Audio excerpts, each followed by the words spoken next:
Do palito de fósforo ao avião, qualquer produto disponibilizado no mercado consumidor não pode apresentar riscos à saúde, segurança e bem-estar dos consumidores.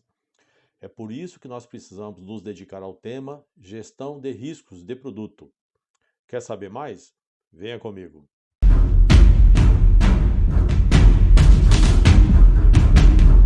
Olá, sou Gilvan Ferreira, você está no canal Requisitos Específicos FCA Stellantis. Qualquer produto pode apresentar falhas, e essas falhas podem ser enquadradas, compreendidas em duas categorias. Aquelas falhas que afetam a função ou alguma função do produto, mas que não trazem maiores consequências. Então, essas falhas são tratadas normalmente pelas cláusulas de garantia do produto. Agora, há uma segunda categoria de falhas, que são aquelas que podem impactar a saúde, a segurança e o bem-estar dos consumidores. Essas falhas trazem consequências muito maiores, mais complexas do que aquelas simples falhas que são tratadas na garantia do produto. E este é o pano de fundo da nossa conversa de hoje. Para o melhor entendimento do tema riscos do produto, precisamos conhecer algumas referências. Neste caso, vamos começar com algumas referências legais.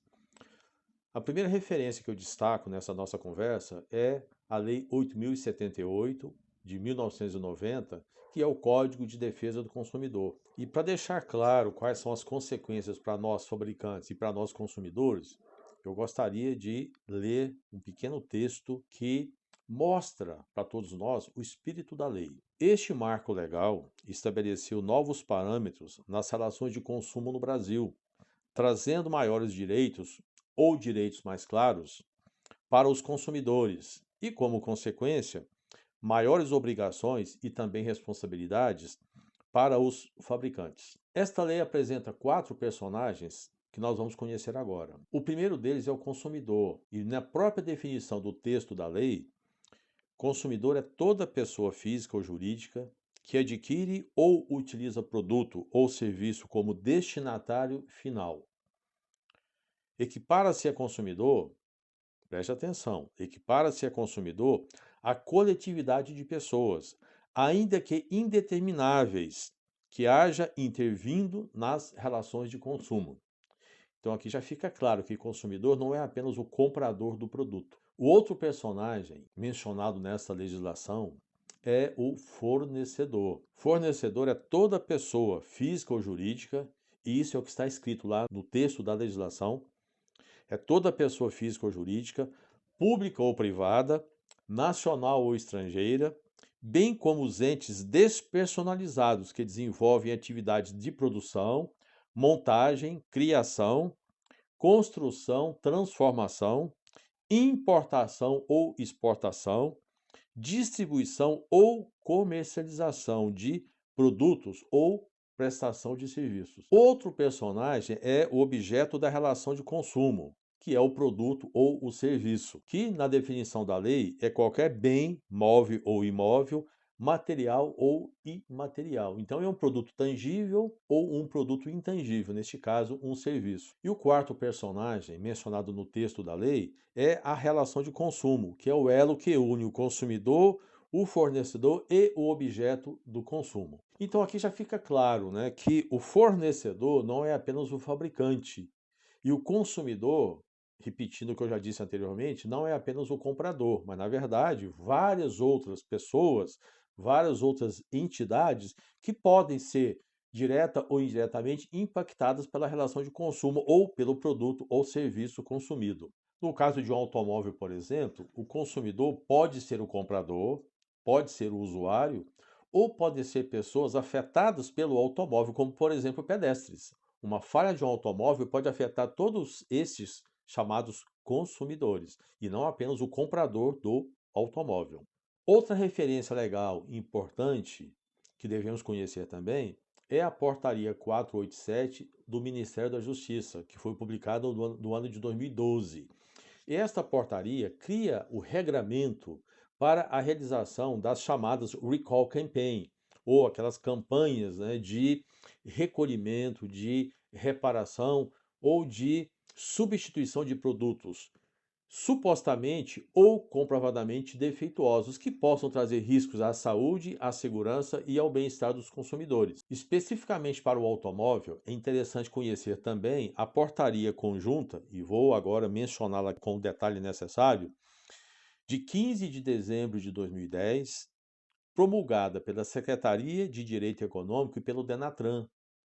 E esta portaria conjunta criou regras para a comunicação às autoridades competentes da realização de um recall campaign sobre veículos automotores, o automóvel, além de caminhões, tratores, motocicletas, etc. O fabricante deve, então, informar as instituições públicas a realização de campanhas, inclusive quais veículos que passaram pela campanha, nas quais então a reparação ou o saneamento foi realizado, e também essa portaria determina que o certificado de licenciamento do veículo tenha a informação sobre eventuais campanhas previstas e não realizadas naquele veículo. Isso, inclusive, afeta também a relação de transferência de venda do produto de um consumidor para outro consumidor. Na verdade, o produto somente pode ser transferido se estiver em dia com as campanhas que foram definidas para aquele chassi, para aquele produto especificamente. Essas são então as referências legais que é interessante, é importante conhecermos para nos posicionarmos frente a esse contexto de risco do produto. E um conceito importante também que não podemos deixar de mencionar é o fato de que a responsabilidade do fabricante ou, usando os termos da lei, do fornecedor de um produto com relação a impactos sobre saúde, segurança e bem-estar dos consumidores não se limita ao período de garantia. Na verdade, a responsabilidade do fornecedor é durante toda a vida do produto, pelo tempo que esse produto durar. No caso do automóvel, especificamente, um consumidor pode, caso tenha em algum momento a sua saúde, segurança ou bem-estar impactados por falha do produto, pode acionar o fabricante, independentemente se esse automóvel foi fabricado há 1 ano, há 6 anos ou há 30 anos. E ele tem esse direito assegurado desde que ele, obviamente, tenha realizado as devidas manutenções, revisões periódicas na rede credenciada pela própria montadora, utilizando peças originais. Então, o produto não pode apresentar riscos durante toda a sua vida útil. É claro que é observada a validade do produto. Alguns produtos, alimentos, medicamentos e até mesmo componentes do automóvel, como é o caso de pneus, que tem uma vida útil limitada a 5 anos, contados a partir da data de fabricação, esses produtos, então, que têm uma data de validade, ou não podem impactar saúde, segurança e bem-estar das pessoas durante o período de validade. Esse conceito deixa claro, então, que a responsabilidade do fornecedor, fabricante, não se limita ao período de garantia. Então, isso é algo que deve impactar muito todas as análises para se fazer um gerenciamento adequado de riscos de produto. A gestão de riscos relacionadas à falha de produto que podem impactar saúde, segurança e bem-estar dos consumidores possui duas vertentes. A primeira vertente é a prevenção, é o conjunto de atividades, competências que são necessárias para se conceber, para se desenvolver, validar, produzir, comercializar e assistir pós-vendas os produtos colocados no mercado. Então, são todos os cuidados, são todas as atividades realizadas para se prevenir que falhas ocorram.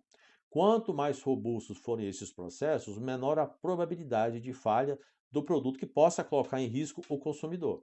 A segunda vertente diz respeito às competências do fabricante, ou, usando a terminologia da norma, do fornecedor, para minimizar os efeitos deletérios de falhas do produto, caso elas venham a se manifestar de forma potencial ou de forma real. Então, neste caso, cabe ao fornecedor reduzir os impactos, minimizar os impactos para o consumidor e, de forma indireta, para a própria organização. Bem, nós estamos no canal Requisitos Específicos da FCA. E o que este tema tem a ver com a montadora FCA Stellantis? Em 2019, a montadora FCA, na época não era ainda Stellantis, publicou um manual de gestão de riscos para fornecedores FCA. E este manual estabeleceu um conjunto de requisitos a serem atendidos pelos fornecedores para justamente gerenciar de forma adequada os riscos dos seus produtos que, de forma direta ou indireta, trazem riscos para o automóvel fabricado, pelo produto fabricado pela própria montadora FCA, agora FCA Stellantis. Dentre outros requisitos, o manual determina que uma parcela da população de profissionais do fornecedor precisa desenvolver competências ou adquirir conhecimentos voltados para a gestão de riscos. Neste caso especificamente, conhecer em profundidade os requisitos definidos no próprio manual. E a montadora define que estes profissionais, notadamente os membros do comitê de riscos e também os auditores internos da gestão de riscos, façam um treinamento ministrado por instituição credenciada pela FCA para conhecer os requisitos deste manual. Caso você faça parte dessa população e tenha interesse em fazer o curso, nós somos uma das instituições credenciadas pela FCA para ministrá-lo. Então, neste caso, consulte a descrição abaixo do vídeo para informações sobre como você pode adquirir este curso. Além desses profissionais, é recomendável, embora não mandatório, que os gestores da organização também adquiram conhecimento relacionado com o conteúdo deste manual. Dentre os 54 requisitos deste manual, eu gostaria de destacar dois especificamente. O primeiro deles se encontra à página 12, é o requisito 51A2, descrevendo as atribuições do Comitê de Riscos, dentre as quais promover a difusão interna e nos níveis apropriados do pleno conhecimento e ciência das responsabilidades civil e criminal relacionadas com eventuais falhas dos produtos da organização, das consequências advindas de campanhas de saneamento do parque circulante, Recall Campaign, e da necessidade de fundos econômicos para suportar estas atividades. O segundo requisito a ser destacado encontra-se logo a seguir. À página 13 é o requisito 51B1, descrevendo as competências do RRP, responsável pelo risco do produto, que é também o coordenador do Comitê de Riscos da organização. Dentre essas competências do RRP, destaco: possuir capacitação sobre responsabilidade civil pelo produto, legislação relativa à segurança e defesa do consumidor e sobre legislação específica dos produtos da organização. E é justamente para contribuir com a formação desses profissionais, para atender a estes requisitos, é que nós desenvolvemos um curso específico sobre este tema. O curso é denominado Risco do Produto, Aspectos Técnicos e Responsabilidades Legais, no qual nós abordamos com muito mais profundidade estes marcos legais que dizem respeito a toda a preocupação que o fabricante, que o fornecedor deve ter com relação à gestão de riscos dos seus produtos, e também abordamos questões técnicas relacionadas às atividades voltadas para prevenir que falhas ocorram. Então, caso você faça parte da população que precisa adquirir essas competências e queira realizar o curso conosco, veja abaixo na descrição como você pode contratar o curso, seja pela plataforma Hotmart, seja a aquisição diretamente conosco. Você pode assistir a esse curso, que é gravado, de acordo com a sua disponibilidade de tempo, na plataforma Hotmart ou pelo Google Drive, adquirindo diretamente conosco. Veja detalhes na descrição abaixo do vídeo. Então, essas informações foram úteis para você? Esperamos que sim. Caso tenha gostado deste vídeo, não deixe de clicar no like para nos prestigiar e continue nos acompanhando neste canal para conhecer mais os requisitos específicos da montadora FCA Stellantis. Até!